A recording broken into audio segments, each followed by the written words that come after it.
can only watch it for the first time once. It'll be interesting to see what we catch and what we don't. Did you ever play the video game Mass Effect? This is where Babylon 5 is becoming Babylon 5. That was great. I love that. 100% completely accurate, definitive ranking of Babylon 5. I love it so much. We're officially into it, Jeff. The year is 2025. The name of the podcast, Babylon 5, for the second time. Welcome to Babylon 5 for the second time. My name is Brent Allen. And I'm Jeff Akin. Brent and I used to be Star Trek podcasters, but then we watched Babylon 5 for the first time, and everything changed.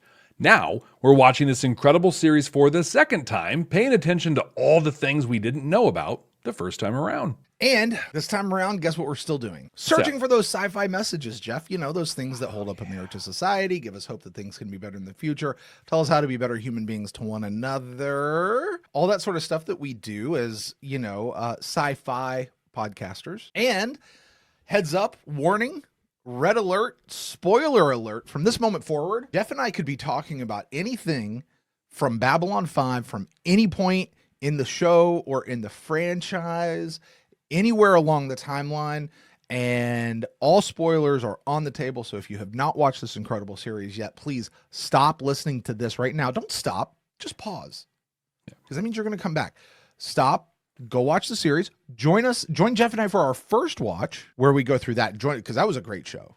It is a great show. It's still there. It's a great show.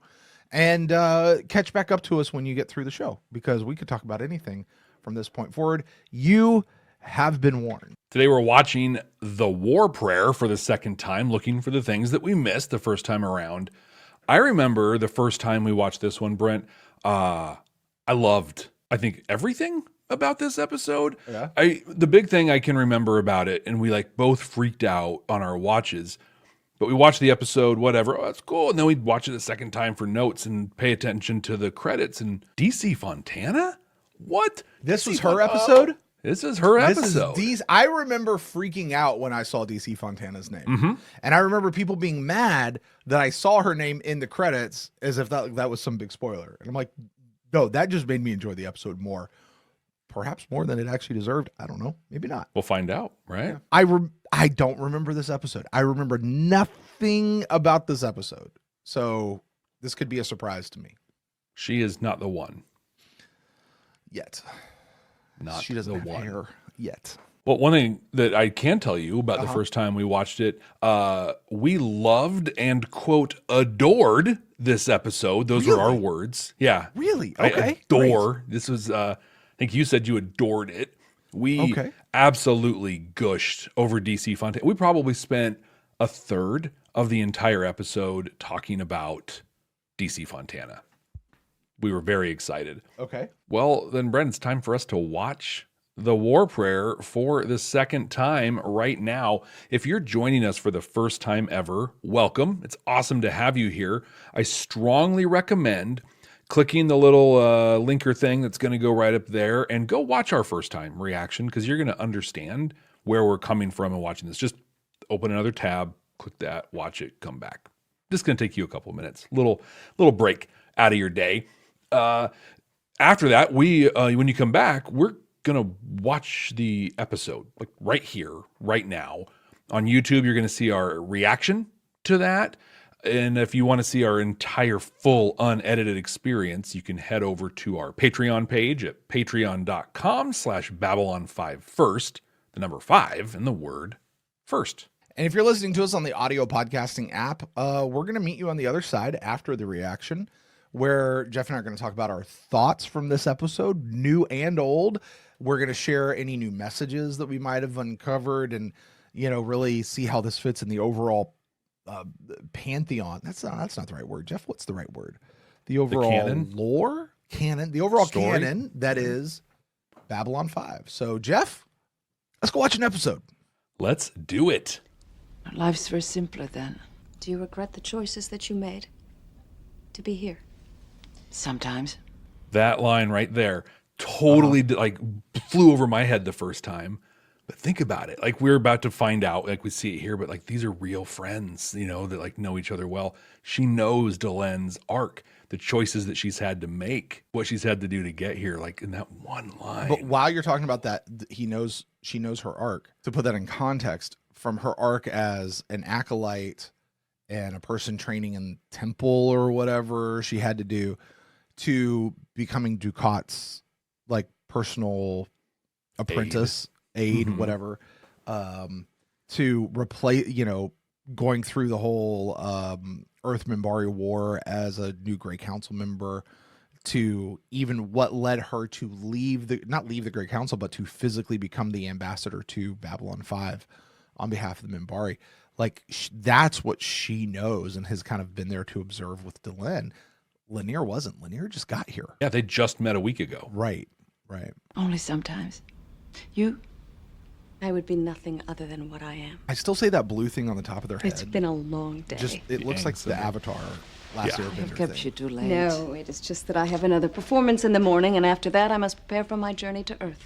I hope the humans We never see appreciate this what lady riches ever of again. Spirit you bring them. We don't. For such a If they do great, not, like, I shall retire to a could she not have showed up for the wedding? That would've been Bridesmaid? great. Something? Just a guest with a gift?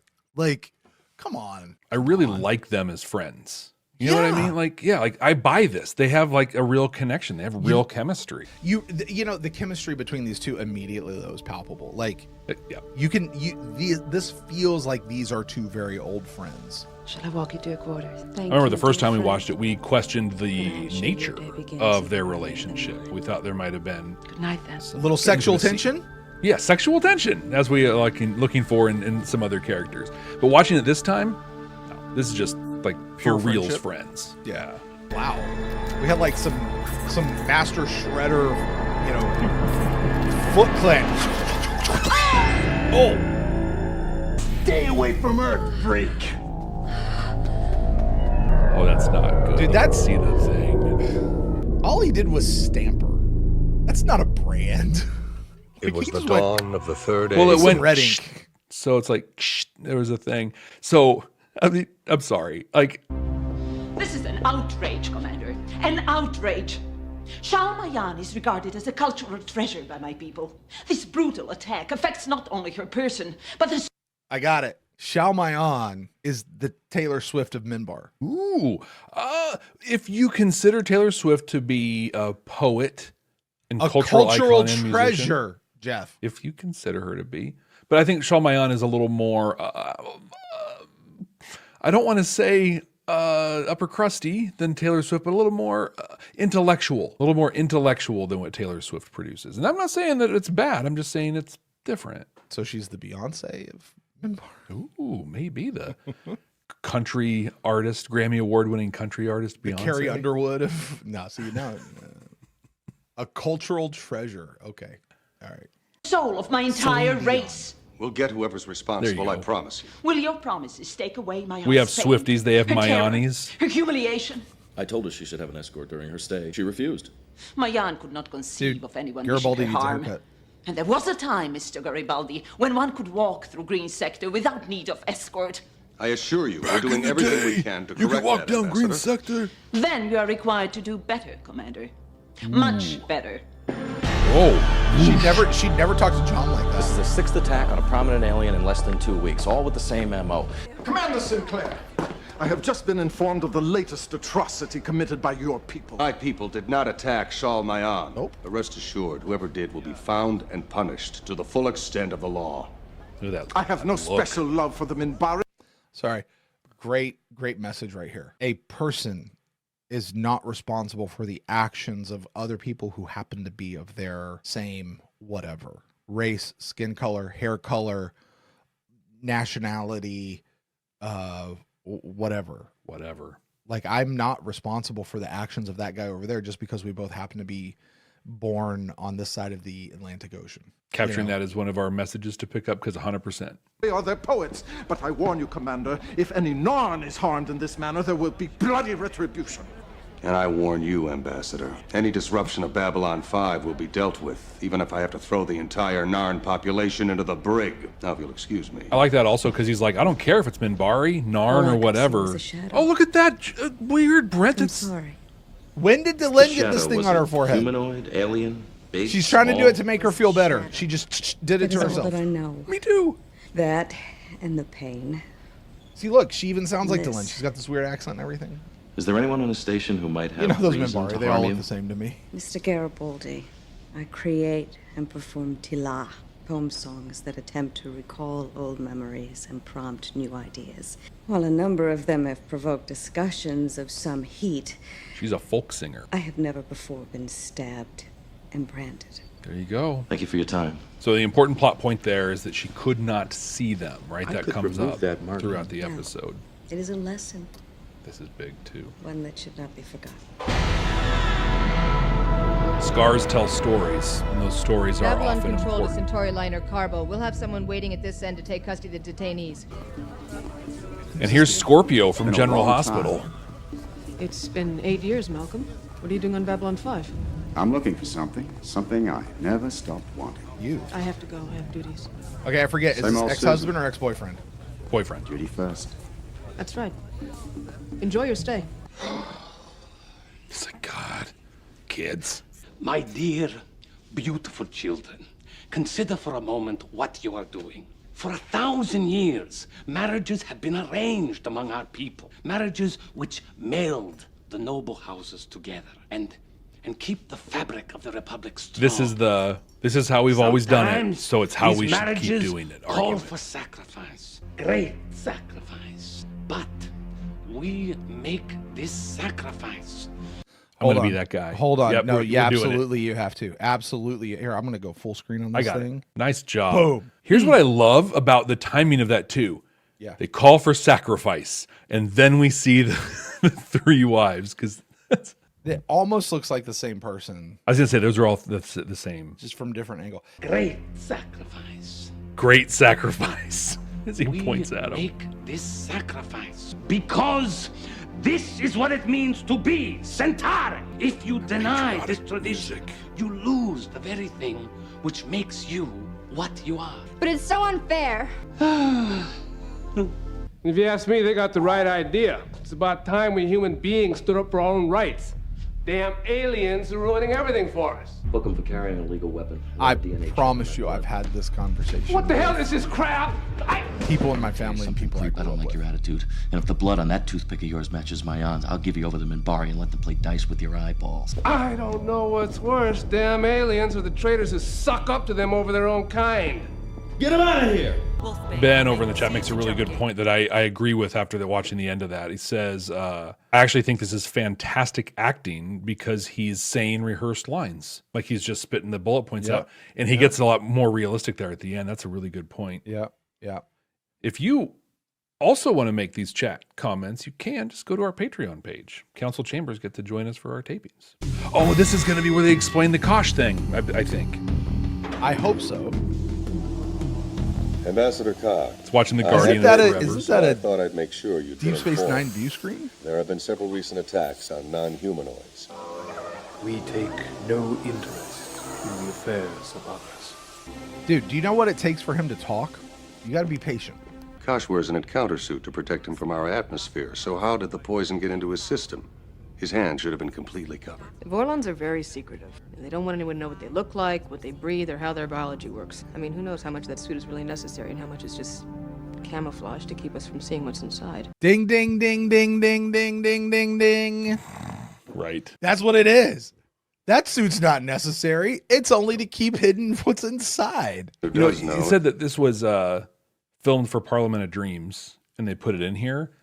This is seamless, right? Because they just had the scene there. He talked about give us a hand. And he's like, I had a conversation that made me think of this. But this conversation, too, about seeing who you really are or camouflaging fits in perfect with this whole home guard thing. Do you show up as who you are, or do you camouflage and hide because you aren't, you know, Earth first or whatever? Just to be clear, I don't know that JMS said that this scene was filmed for Parliament of Dreams. as much as it was written, and they wanted to shoot it there, but they had to cut it, and they moved it into this episode. Okay. I'm not sure. I don't know that, but it could go either way. So Yeah, but it fits perfectly. Dr. Ben Kyle, who saved Kosh's life. Since he's bound by a doctor's oath of confidentiality, he never told me what he saw when he opened that encounter suit. Strangely enough, right after that, he was transferred to Earth to work directly with the president. And our first telepath, Lita Alexander, the only member of the Psi Corps to scan a Vorlon, was transferred back a week later. You think This there's is a great connection? continuity too. I don't know. So many other shows would just forget about it, you know. Okay, so that right there clearly was addressing it, Mhm. but it did not answer the plot hole. No. Outside of saying, yeah, we acknowledge that, and the only one who could possibly know is that guy, and he's not here anymore. Mm-hmm. Like, so it's we're not going to actually tell you what it was or address it. Just shut up and let's move on. We talk about when you're in front of people or you're broadcasting or whatever, and there's something wrong, right? Like, oh, my voice is scratchy, or I've got this huge pimple on my forehead. You just call it out, right? You just say the thing. Hey, everybody, I see the thing. There it is. I hear the thing. That's what almost this is. Hey, yeah, you're right. We don't know how it worked. Yeah. We see it. Move on. I never wanted to let you go. Feel the same today. Malcolm, I'm still committed to my career, and you know what that means. And Ivanova's got a different earring in. Mm-hmm. Which is why I'm going into business here. What? I do believe this is the very first time I've ever surprised you. But you're not serious, are you? Absolutely. I don't think that's surprise as In fact, much I've already as secured an office shock, in Portland. and not in a good way. All I need is a few more clients. And she's got earrings on both ears. Help me with that. But the important thing is that we'll be together again, right? Yeah. She's like, oh, jeez. Give me somebody on the inside up in the CNC, help a brother out a little bit. Yep. The digital scenic artist that worked on this episode of Babylon 5, because this background scene here is gorgeous. Agreed. This is beautiful. And I of like course how they there's have that no very one. generic park bench there. Right. Hey, invisibility cloaks. Yeah. It's a big part of the show, and this one that never comes up again. Well, they first tried to change it.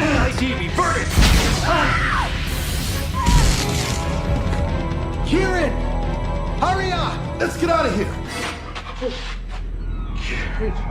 Medical emergency. Emergency transport. Boy's in a coma. Oh, wrong show. Thoracic wound. PPG at close range. We can no longer stand idly by as our peoples are slaughtered by these when you weave cowardly together your A, humans. B, and We C must plots fight together. back with every means at our disposal. Is there some problem, Ambassador? So I spied a Mark Cap there. Problem indeed. 8 non-humans brutally attacked in the space of 2 weeks, and you have yet to make even a single arrest. Jakarta's kind of a jerk, man. I want you out of here, Commander. Now. So much for Babylon 5's highly vaunted justice. Well, an arrest has just been made, Jakar. Starting with a charge of inciting to riot. Right. Or you can go back to your quarters and we'll call it a misunderstanding. Giving you exactly what you asked for. Chetuga, you are here. Yep. You one who hunts. Out of my way. Are these supposed to be Drazi? Yeah. This is very weird Drazi. This is what happens, Jeff, when you incite people to us versus them. Exactly. When you relegate people, I say it all the time, when you relegate people to whatever their thing is that describes them. You get this. This is what you get. Now, truthfully, this dude kind of maybe deserved to be beat up. I feel like I probably shouldn't say that, but he probably kind of deserved a pop or two. I'm still a little redneck enough that I'm like, yeah, give him a good one. But I'd say, like, it's not that an innocent man didn't just get beat up. Like, right. Not innocent. Maybe just not guilty. I mean, what did this guy do though? He's entitled to his beliefs, isn't he? Yeah, absolutely. Even if they're bigoted and they're wrong and whatever, he's still entitled to his personal private beliefs. I don't know that he's actually done anything wrong. A weapons charge, I think he said. Yeah, with whatever. I do want to say though, like, there's a second during that scene where I thought to myself, oh my gosh, this is taking forever. Are they stretching? Are they filling time? But I think it's important for it to be long because, like, that's how much emotion there is. Yeah. And Ben, I could not agree more. This is the argument I make so often.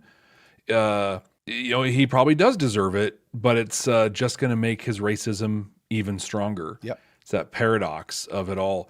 And that's, I talk so often about, like, when people fight hate with hate. It never solves it. It just makes it worse. And Bester, right? Season 5, Cora's mother, Cora's father, Bester and Zach. Again, it's the other side of the coin, but Zach just proves everything right that Bester just said. It makes the hate even worse. Yep. You're not wrong. If he senses I'm here, he'll recover.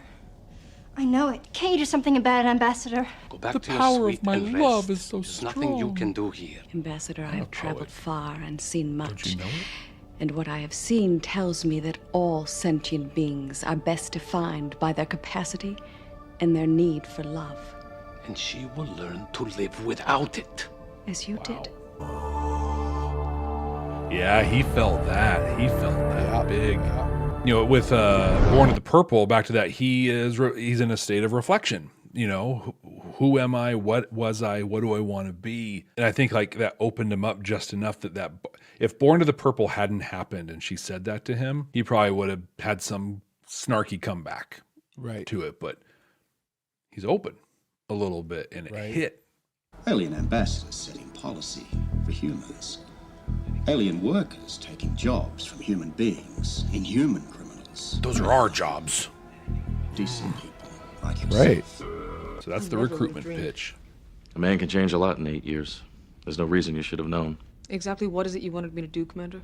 Introduce me. Tell him I'm not happy about all these aliens forcing themselves on Earth. Groups like this always like to recruit friends in high places. If they accept me, it could give us a chance to nail them all before they do any more damage. On one condition. We were so... Name it. Oh.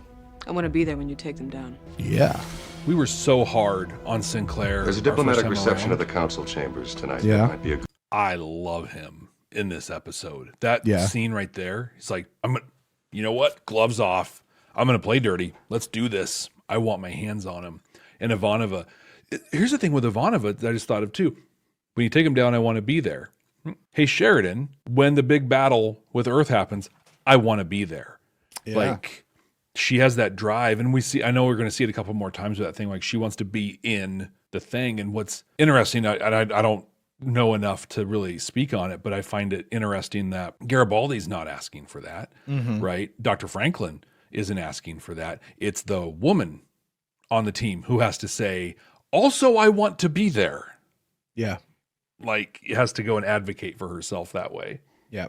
Real quick before you start it, though, you point out a good thing about Michael O'Hare and his performance and what's going on here. And certainly the first time we go through it, I felt very much about Michael O'Hare's performance the same way I feel about Avery Brooks's performance in the first couple seasons of Deep Space Nine. Wooden, stoic, unbelievable, forced, not good. I'm sorry, Avery Brooks in those first couple of seasons of Babylon 5, Nana Visitor, first couple of seasons of Babylon 5, there are ways that they deliver certain lines that you just go, oh. Yeah, Deep Space Nine. What did I say? He's at Babylon 5, but that's okay. I meant you're Deep Space right. Nine. You know what I mean, right? Yeah, totally agree. And so any criticisms I had of Michael O'Hare really felt like they were just in that line of like early season stuff feels very you know. I never felt that way about Patrick Stewart, though. I will tell you that.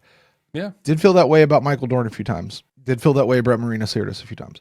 Anyway, felt that way every single time about Scott Bakula. Anyway, my point in bringing that up, certainly as harsh as we got on Michael O'Hare, and we even got to a spot we found out about his issue, and we're like, hey, listen, he's going to be off limits. We'll just keep our comments to Jeffrey Sinclair and not worry about that. I will say, what are we in, 7 episodes now? Yeah. I am really enjoying Michael O'Hare and the Jeffrey Sinclair character. For whatever reason, they feel more fleshed out. They feel more full. It seems better. Now, maybe we haven't gotten to the rough bumps in the roads just yet, but I can see how, as a person who has watched this show multiple times, that when you see somebody come in who says anything negative against Michael O'Hare or his performance or anything, regardless of his issues, because you're going, he's actually really good. Yeah. Like, I kind of been interested to see what would happen if he would have stuck around for 3, 4, 5 seasons. Like, I love John Sheridan. Bruce Boxleitner is a GOAT type captain to me. Like, he's up there. Yeah. Mount Rushmore type dude, right? But I'd really love to have seen what could have happened with this guy, because I'm digging him as an actor. Not my impression the first time around, though. Exactly. And Very there's a different. change for me right there. In the chat, Becky says, you felt that way about Scott Bakula because you were correct. That is absolutely correct, Becky. I was right. And am, and still are. Wait till we get to Avalon. See how right I am then. Everybody's waiting for us to get to Avalon. I am too, actually. You were wrong. What? Oh, this is big. My cousin and Arya wanted to be together because they love each other. Now, would that have destroyed the great Centauri Republic? We cannot He's turn back to our that. back on tradition. His mouth. Damn tradition! Hearing me die because our glorious tradition values wealth and power over love. My shoes are too tight.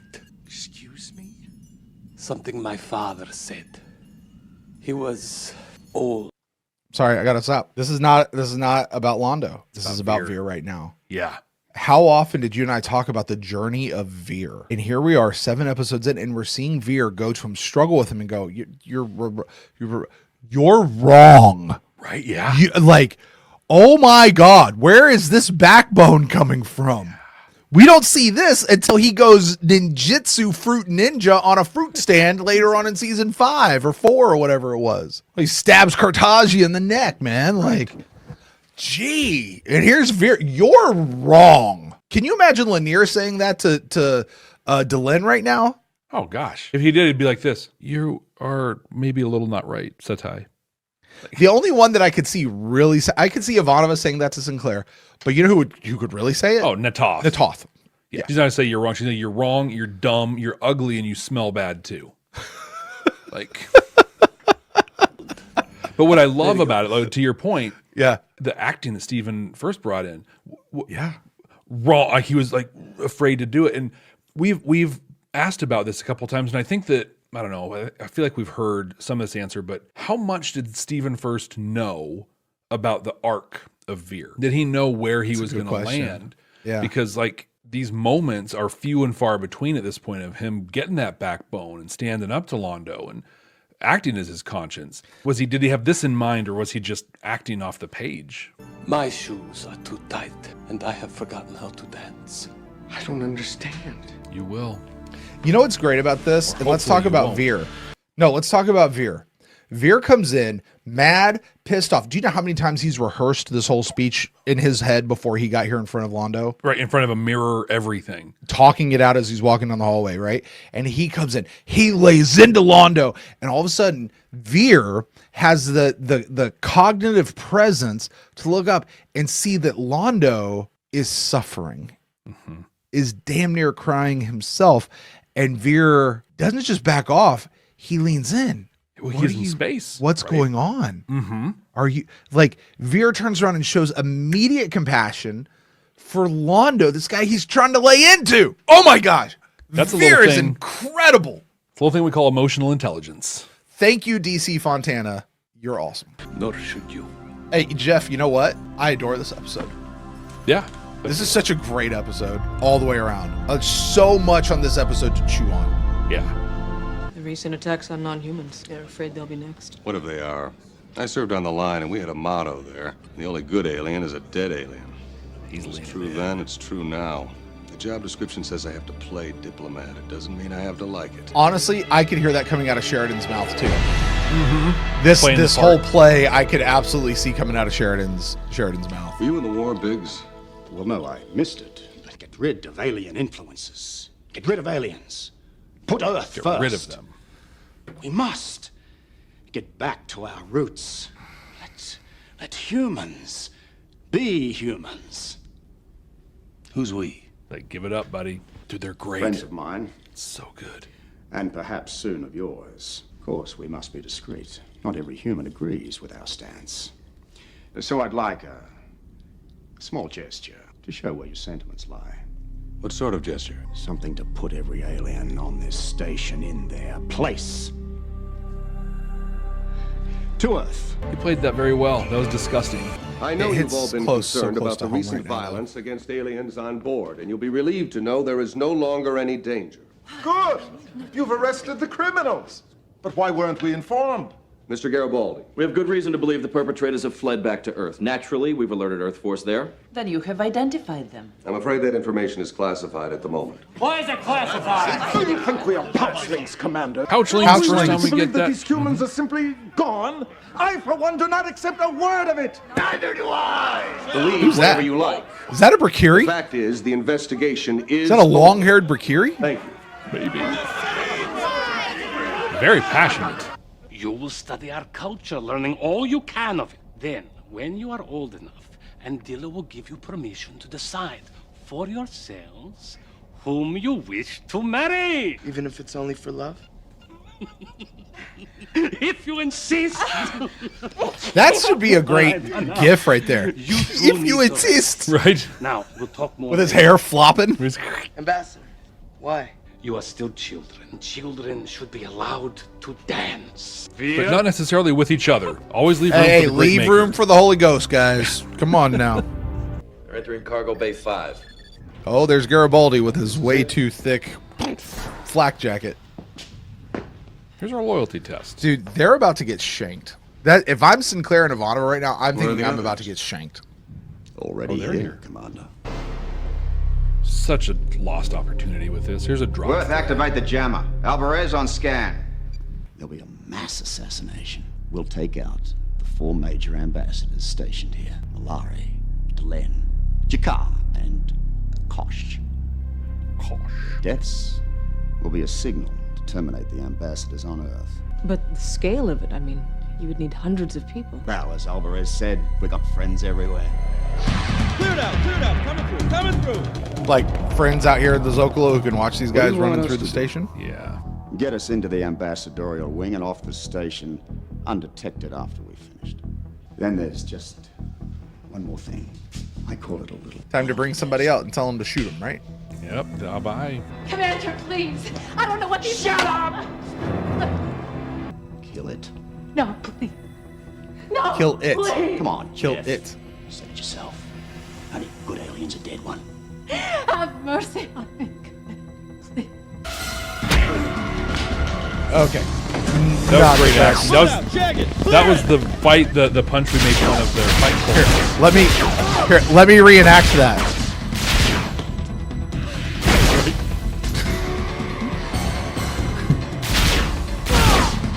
Like he didn't even like back up. Like he didn't load and then go get it. Like Oh, now you're here, security. You already got this taken care of. he's all sweaty.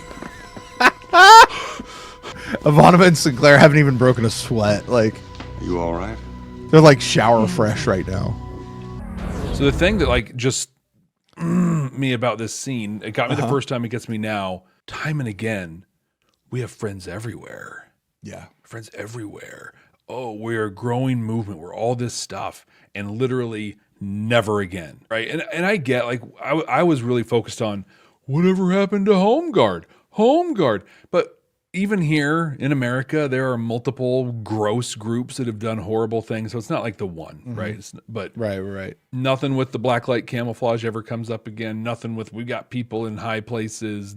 Nothing. I mean, they have people in high places. They have the vice president at this point, right? But he's not Home Guard necessarily. I don't know. I feel like this built things up in a way that, well, let me back off of that a little bit. It built things up in a very specific way that paid off generally, right? All of the things they said happened, but they made it sound like Home Guard has people everywhere and is doing this thing, and it just never came to fruition. But dropping the thread on those camouflage, blacklight camouflage things, that was a fan of dropping the gravity rings. Mm-hmm. They should have kept these should have had something into the future. But I'm okay with dropping the changeling nets. I'm okay with dropping the gravity rings. The invisibility thing is cool though. Yeah. Like that could have stayed. Even if it's like, and there's over in our Council of Chambers chat, there's a lot of talk about the effect they used from them coming out was the same one or similar at least to what we'll see with the shadows later. So it would have been so cool if there was, even just a mention that there was some shadow tech like these blacklight camouflage things. Just it could have been a line somewhere, but leaving it behind was unfortunate. Such great hatred for so little real reason. Seems incomprehensible to me. Human ways are often unfathomable, but in time, one learns to live with them. If one has Yes, an you will. exceedingly strong constitution. What kind of a human are you? Decide. Then. Oh, this is great. I found many of these people to be more human than you and your kind, but I don't suppose you'd understand that. I don't know you anymore. It's also a very speciesist thing to say, but the sentiment is there. I'm not so sure being human is a compliment. Yeah, it is. Well, yeah, it is. I'm not gonna denigrate humanity or anything like that. That's you're right. The sentiment is there and well noted. So, which I think is great. So anyway, Brent, we just finished watching War Prayer for the second time. What do you got coming off of that? I do adore this episode. Yeah, this is an episode we could chew on for weeks on end as podcasters. Especially looking at messages, just messages alone, like forget everything else. But I think what I find myself coming out of this episode, this viewing, is having a greater appreciation for our characters in light of their long-term story arc. Mm-hmm. All right. And we talked about it. Like, we know what happens with Sinclair and where he goes and how everything gets cut short. But this episode made me want to go, well, what if we actually had the other 4 years with Sinclair? What could have happened? Because there's some good stuff happening here, especially being portrayed by Michael O'Hare. Exactly. Right? Watching Londo, we talked about this at the top of the show. Londo, like, this is the episode that makes us care for him. This is the episode that really gets us on his side and makes us be like, yeah, Londo, like, you've seen how crappy that is, and this is the way you should be. The sheer look of giddiness on his face when he's telling those two kids about his cousin and what he's going to be able to do. Oh, man. Like, let's go. And how much this makes the tragedy of Londo Mollari and the subsequent redemption of Londo Mollari mean so much more than it ever would have if this episode did not exist. Because it's this episode that really puts us in that frame of mind with Londo. You know, this is the episode we quoted 100 and episodes later. Times. Yeah, Mm-hmm. yeah. You're absolutely right. And then honestly, finally, Veer. Yeah. You know, why watching this whole piece? We talked about it a little bit during the show. Like here is Veer, who goes on an incredible story arc as a character throughout the course of this show, right?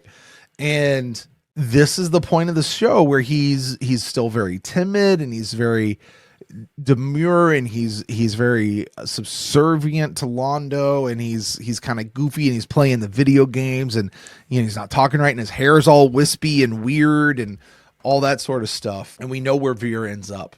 Yeah. Future emperor of the empire, right?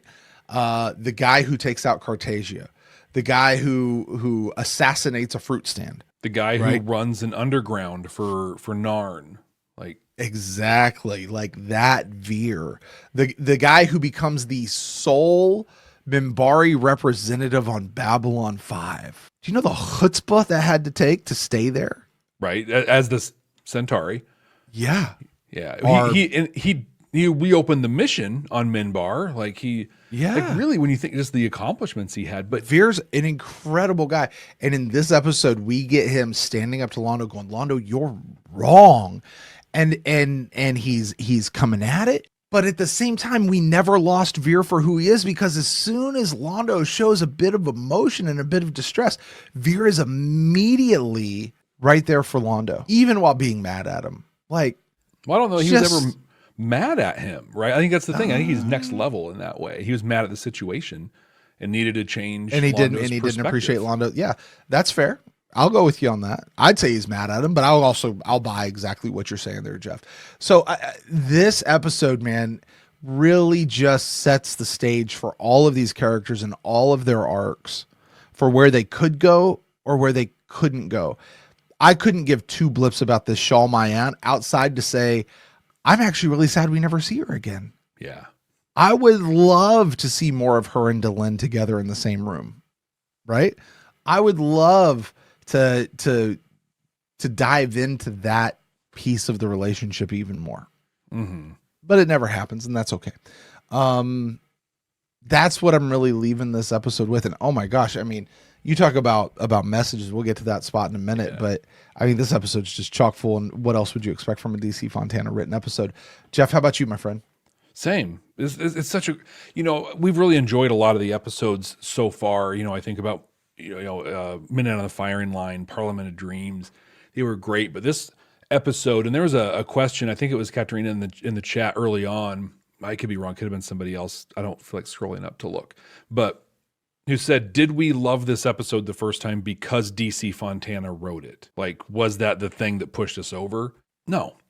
We love this episode because most of the directing was incredible. I think all the acting actually was really great. The writing was, everything was firing all cylinders. The 6 episodes before were episodes. This was a moment, right? Like, this is... Say that again, Jeff, because that's worth noting. Say that again. The 6 episodes before this were episodes. This was a moment. Flip that. I even did the hand thing for them. That's great. That's great, Jeff. And I think that's, and especially knowing, like you said, what we know. I like, you spoke really well about mirroring and reflecting who these characters become and who they are right now. But I want to talk about where we were with these characters the first time around, right? We were enjoying G'Kar. You made a comment when we watched this the first time of, I've seen 5 different G'Kars so far. The only reason it hasn't been 7 is because he wasn't in 2 episodes. Right. He's different every time. It turns out he's just super complex, right? Like there's a lot to him. With Sinclair, I mean, he was dog food to us, Oh, this is wood and it's horrible. It's I can't believe this. I loved everything he did in this episode. It was great. And the way he did it. Exactly. Like just the facial expressions, his body language, except for the punch, that was bad. That was really bad. My favorite moment of him in this episode it's when he's pretending, right? And the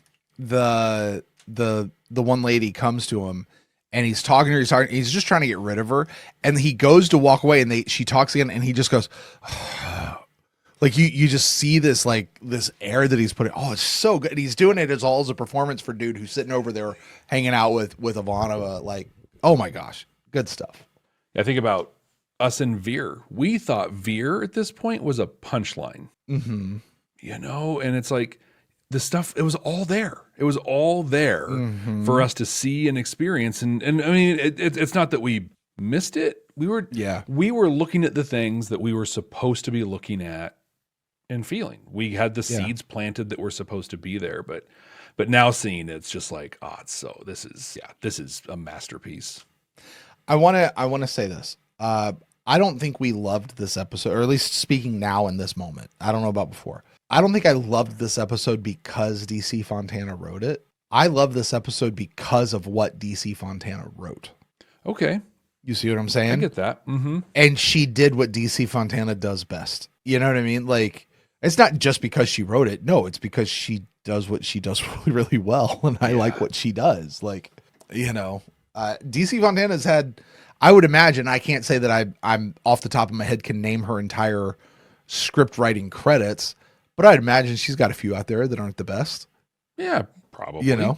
Probably. Chances are, odds are, they're not the best. But this one, top notch, man. Top notch. This is the kind of stuff I want from my sci-fi, are episodes like this. Yeah. I really do. This is a part of what makes sci-fi work, not Star Trek, sci-fi. Ben in the chat talks about this being the template for an outside writer to come in and write a standalone that fits in with a larger arc. He goes on to say, if things had gone a little differently behind the scenes, this could have been more of a norm for B5, and JMS wouldn't have had to carry the load all by himself. But I also think about the people who've written episodes, and the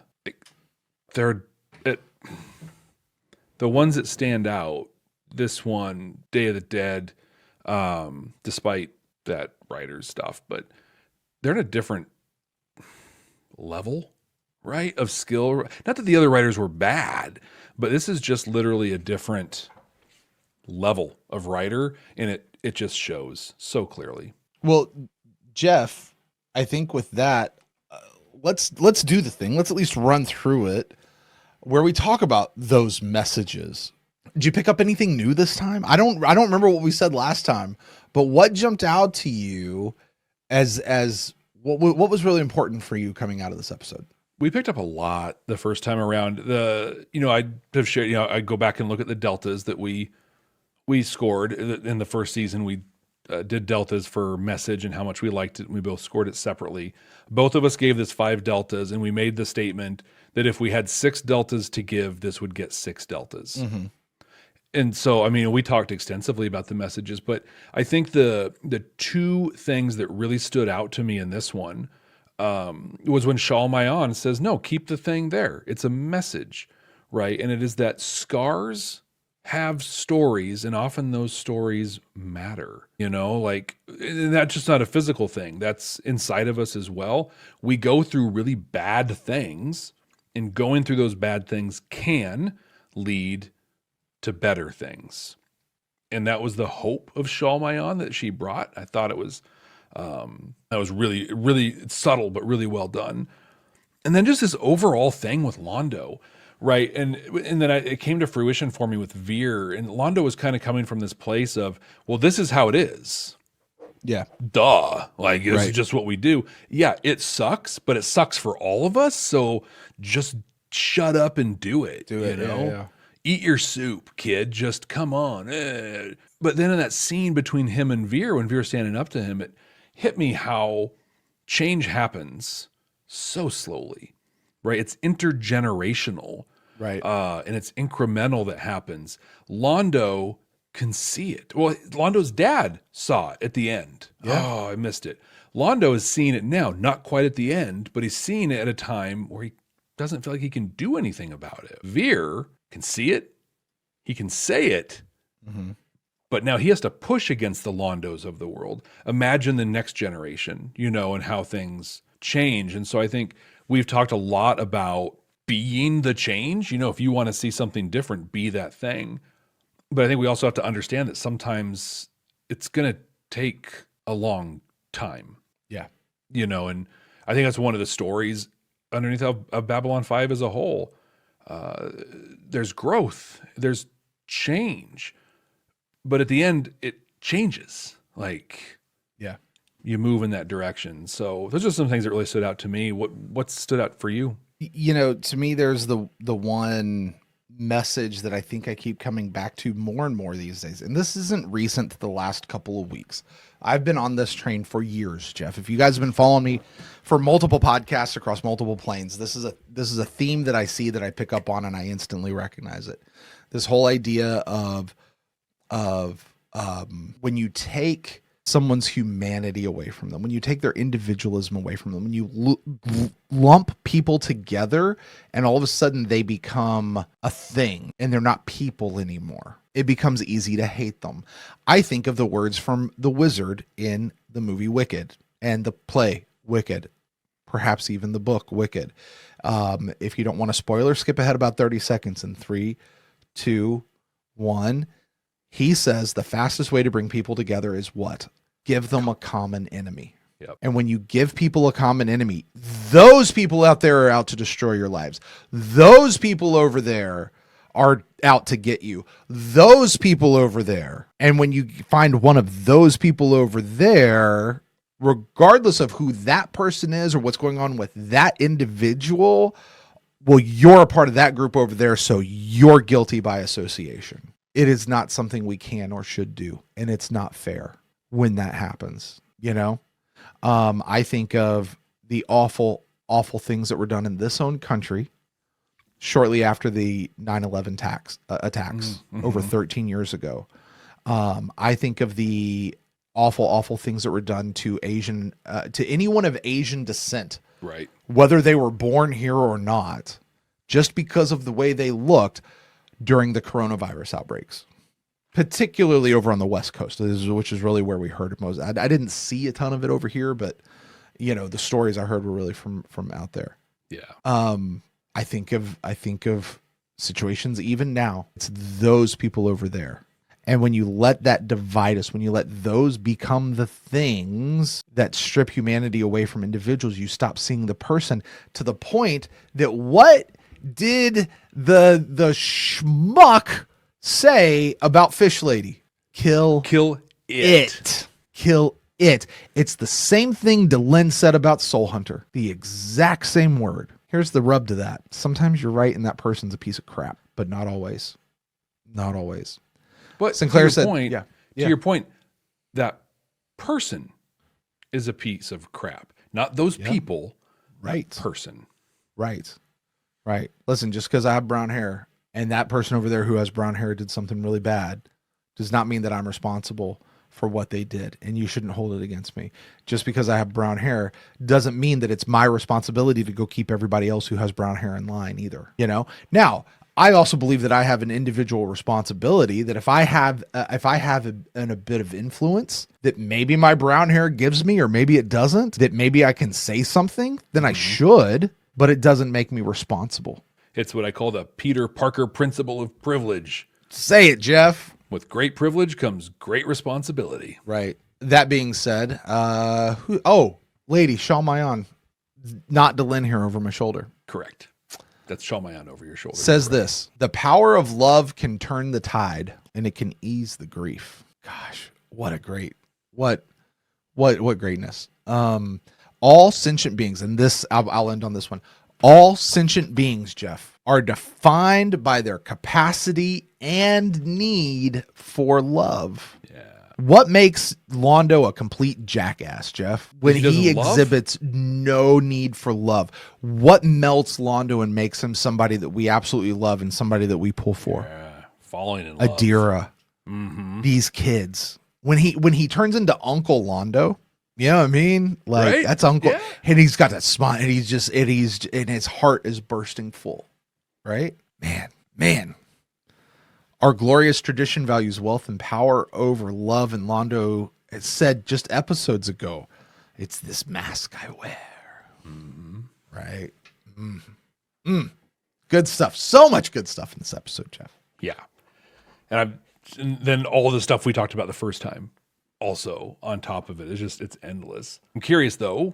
Yeah. If, because another thing we did last time is we ranked these episodes, right? And and that was the 100% objectively correct ranking of the episodes in the first season of Babylon 5. And so now that we're watching it the second time, we are this time creating the objectively correct, immutable, the definitive ranking of the first season episodes of Babylon 5.